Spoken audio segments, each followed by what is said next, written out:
Alexa Saranoia talks about how what people want to see on YouTube is a rebel. They like rebels. And I find that interesting. Um, and I don't think of myself as a rebel. I think of myself as an outsider, a permanent outsider. I've been an outsider all my life. Of course, I did grow up in Texas and I soaked up American culture and Texas culture. But then, very young, I moved to France. It was what the French call a farfelu idea, kind of crazy. I was only 22. I didn't speak French, and it was a shock. I realized how American I was. But because I'm a natural outsider, I just did what I always do and kept pursuing my interests.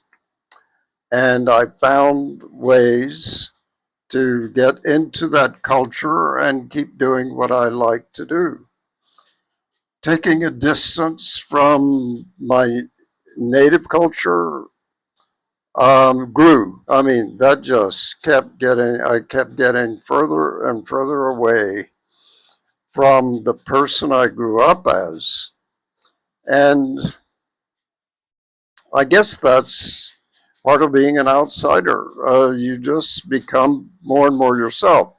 The, the real objective, it seems to me, for anyone is to become themselves, become who they really are. And for me, that meant practicing foreign languages, painting, studying art, reading books, working with my hands to make things, being close to nature, um, kind of being true to myself. I mean, it was nothing was more natural than to do that.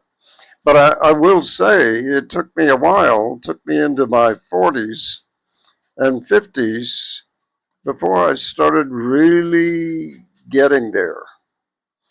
And once I did, um, I became physically more healthy. I became physically stronger. I became happier. I became more creative. And I became a better human being. That's why I recommend it. I recommend, of course, you wouldn't do it the way I did it.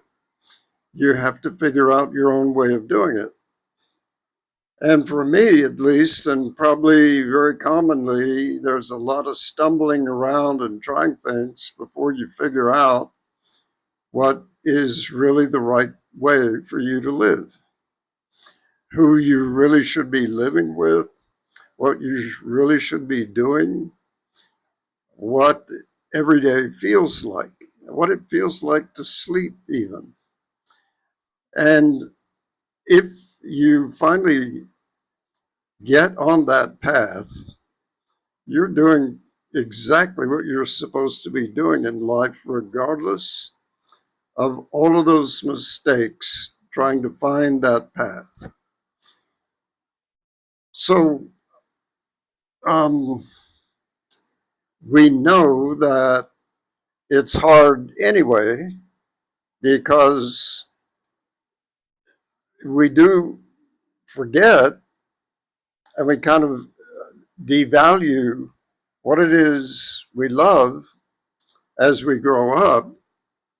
And as a child, you may be very much in love with things that later on you'll think were romantic and childish, and and you put them away like your toys. but they were an indication of who you were and what you should be doing. And it's different for everyone. It is not the same thing for you as it is for me. But I'm saying that it's a question you should always have, and you should insist upon following that thing that really makes you feel more alive. Because when we're doing things that we don't love, we start to die. When we do things we do love, we start to come alive. And I really do believe that life has to have a lot of aliveness in it every day because we don't know how long we're going to be here. So that's my little piece of advice for today. It's something to think about.